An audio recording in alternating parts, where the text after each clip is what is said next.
Okay, let's talk about Nazis. Woohoo!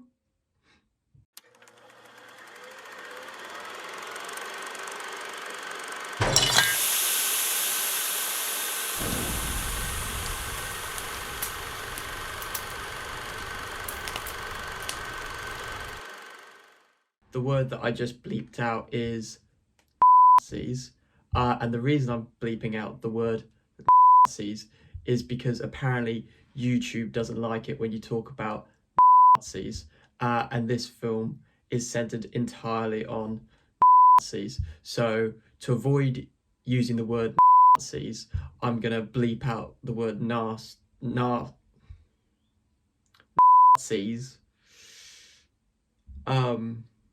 so that hopefully this video doesn't get taken down. If it does get taken down because I'm using the word Nazis too many times, then it'll just make the video more entertaining because I'll have to re-edit it somehow and upload it. But if you can make a review of Schindler's List, you can make a review of this film, surely, can't you? We'll find out. Isn't it exciting? American History X is a 1998 American drama starring Edward Norton and Edward Furlong, and is about a bunch of neo-Nazis. You know what, I might just refer to them as skinheads for the rest of the video because this is way too much work to edit out every time I say Nazis.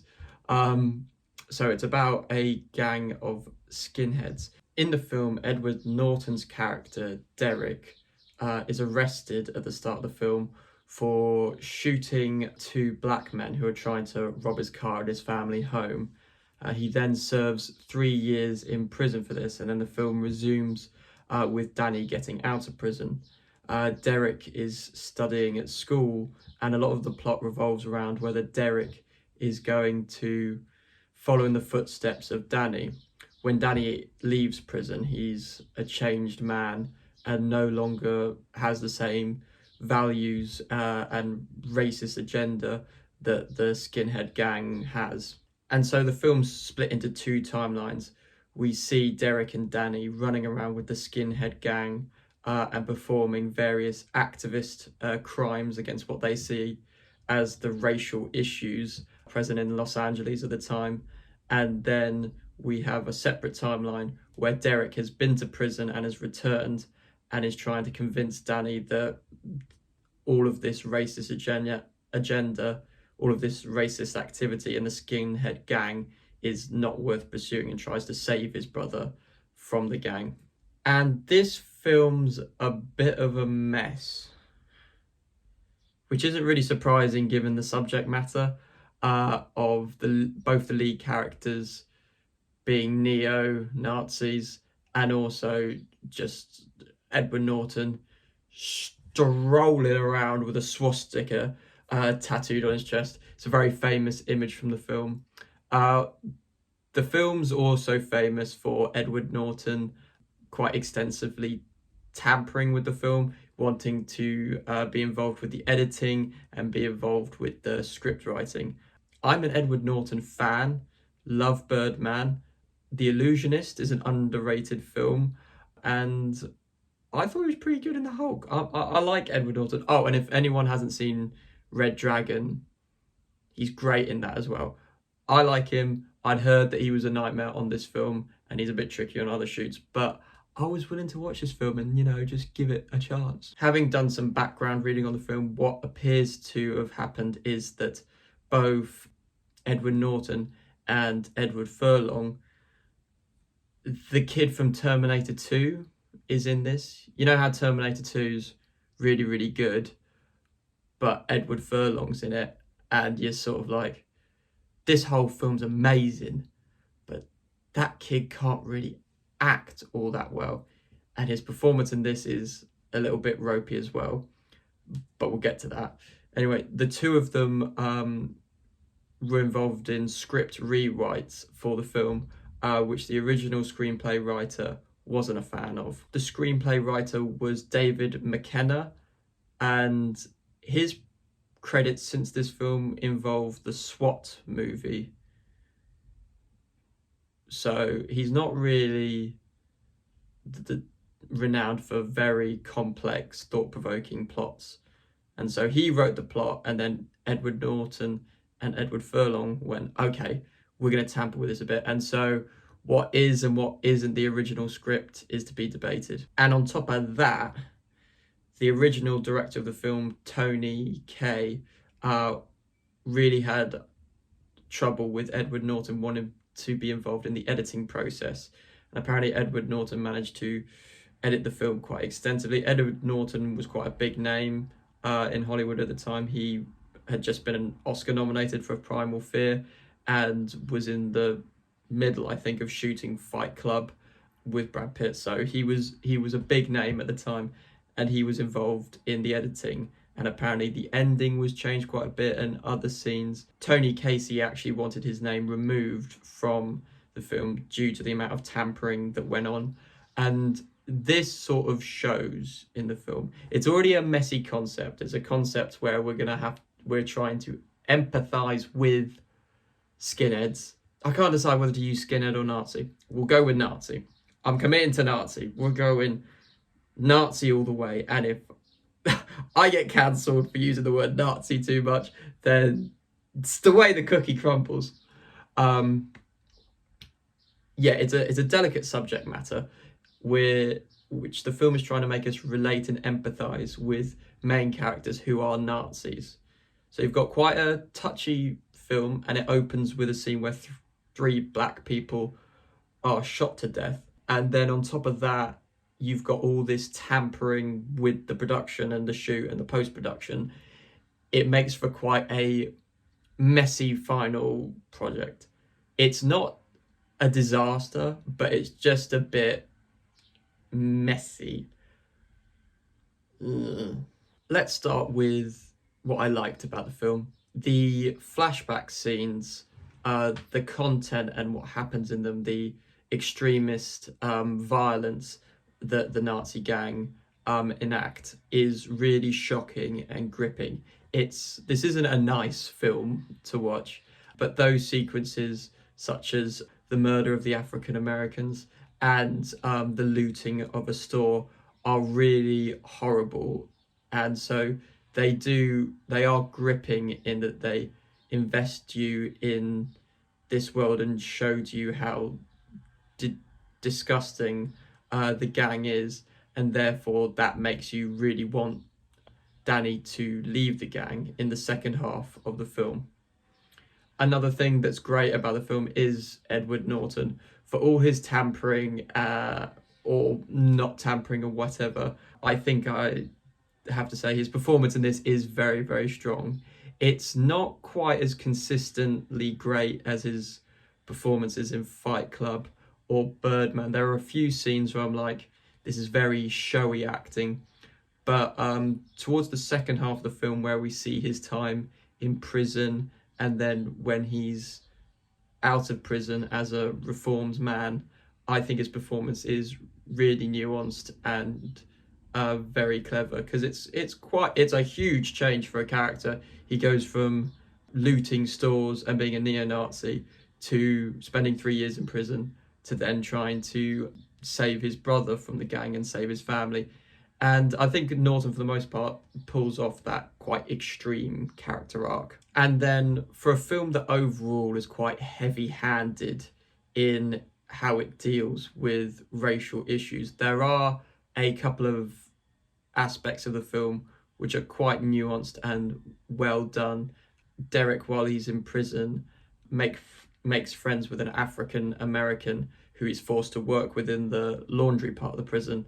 And the scenes with those two together are some of my favorite in the film because they're very well written. It's not over the top in what it's trying to do, and you see an honest friendship progress, and it's very interesting to watch because, of course, when Derek enters prison, being friends with an African American is not high on his list of priorities. So that was very well done. Also, there's a scene late in the film which involves Derek and Danny's father. And not to get too much into spoilers, the father is dead at the start of the film. We don't know why, but he's an absent from the family. And then we have one scene with the father, which is really, really well done and adds a lot of depth to the film.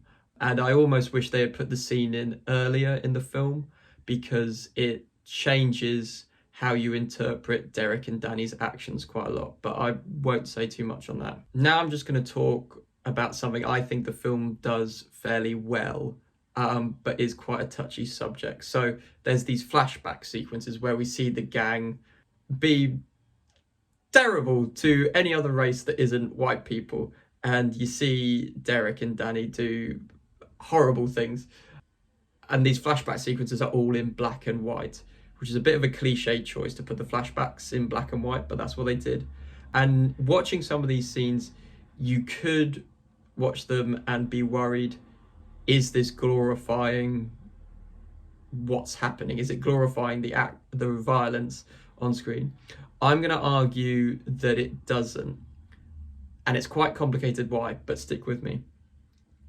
The actual sequences are sort of shot in quite an operatic, overly dramatic, borderline celebratory way, with a lot of slow motion and a very dramatic opera-esque score to it. So when you're watching this violence, you're a bit like, ooh, this is borderline enjoying showing this violence a little bit.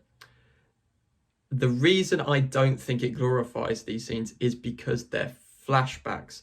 And with flashbacks, you have to remember from which point of view the flashback is from. And the flashbacks are all from Danny's point of view. And Danny is still invested in the gang, still thinks it's the way to go, and he, for the most part, believes in their racist rhetoric. So because of that, because the flashbacks are from Danny's point of view, you're not seeing an unfiltered presentation of it. You're seeing Danny remember what happened. And although Danny's a conflicted character, he might have viewed some of the violence in a positive light. And the film is quite good in these flashbacks. It shows you when Danny's looking back fondly on these memories and he's seeing Derek as sort of his hero. And then there's a flashback sequence where the tone's very different and you can tell that Danny is embarrassed and doesn't look back on that memory fondly. So I think the film is a bit tricky for how it presents the violence, but I think the way it uses Danny as our character to view these past events is very clever and subtly shows us that how Danny feels about them. And it's all from Danny's point of view. The film itself is not saying, isn't it great that we're just beating up African Americans left, right and centre. So there is some aspects of the film that are very clever and nuanced. And I'm afraid that is pretty much the extent of what I think this film did well. It's, as I said, this is a very messy film, and I can see both sides of the coin. I can see why people would really like this film, and I can also see how some people would fucking despise this film. I enjoyed those aspects of it, and I saw what the film was going for. I think the main problem is the film is just very cliched and heavy-handed with how it goes about presenting some of the points it's trying to make, which is amazing considering it's a film about neo-Nazis. I think one of the main problems is that the level of tampering with the script does show quite a bit, as there are some bits of dialogue in this film that don't feel like actual dialogue. They feel showy, they feel theatrical. You know those films where a character's making a big speech or a great point, and you're like, well, this is very interesting and dramatic what you're saying, but no one talks like this in a normal conversation. For example, there's a character called Sweeney, a African-American history teacher who's a big part of the film. He was a very interesting character, but everything he says was written like a Martin Luther King speech. And so while he was morally an interesting character, he didn't really feel human or real, because everything he was saying felt just so rehearsed and perfect. Then there are other parts of the script which are just so cliche. Danny has a monologue which we hear, and it's normally during these flashback sequences, and they're just so on the nose. There's a scene where Danny's walking down Venice Beach in LA, and he's walking, and there's like a lot of people around, and of course the monologue goes, "Venice Beach didn't always used to be like this. It was once a nice place to grow up." And I'm just like, really? And yeah, there's a lot of cliched writing like that, and the cliched writing really comes to a fore in the final part of the film. As I said, the script editing was apparently quite extensive in the ending of the film, and there's many deleted scenes from this film. The end of this film is a bit of a mess, and the final scene tries to be poetic and overly dramatic, but just doesn't really make sense, and sort of just makes you feel unfulfilled, very unfulfilled. And it ends on a monologue which quotes Abraham Lincoln, and it just seems so tone deaf to the events of the actual ending. The ending's actual events go say one thing, and then this monologue just really, in my mind, didn't gel with the events that we just saw. And so I think sort of this uneven script where there's very interesting bits that I talked about earlier, and then just these such cliched scenes, the ending is just it's horrible. Show that there were just too many people working on the script. Why Edward Furlong was involved in the script rewrites, I do not know. He had been in Terminator 2 and Pot Noodle commercials. Why is he involved with the editing? And then also Edward Norton, I think still he's very talented. He had only just really come into the full of his career. He shouldn't have been rewriting, in my opinion. And so the film comes out quite messy. One fun fact about the script, the F word is used, had to write it down, 214 times in this film, which isn't crazy, but does rank it as, of all of the highest ranking films to use the F word, this is ranked 53rd. So it's a lot of effing and blinding, and it's stuff like that. Like, you're watching a film and they're all swearing all the time, and it's like you can just feel the cliche and the over the topness, if that's a word, in the script, by just how, oh well, they're Nazis, so they'll just swear constantly. I'm like, okay, cool. So yeah, the script is just a bit uneven. And then there was a stylistic motif in this film that I didn't like. It sounds like I'm really ragging on this film, and I am, but there were some aspects that I did enjoy. Some of the family drama is really engaging and heartfelt. A lot of the scenes between Danny and Derek are really well done, and you do want the best for them in the end, despite what they've done, which is weird. And Edward Norton's great, and there are flashes of really interesting stuff in this film, but it just keeps letting itself down. For every interesting scene, there's a cliche. So there is quite a big aesthetic cliche in this film. So the flashbacks, let's talk about them. They're in black and white. First cliche, don't make your flashbacks in black and white. It's been done so many times in movies now. And also, for every dramatic or violent or pivotal act that happens in these flashbacks, the film uses the exact same style to present it. It goes to slow motion, and there's this huge operatic score. Like, I'm not joking, literally anytime something dramatic happens in the flashbacks, the score just goes, and it's Edward Norton just like,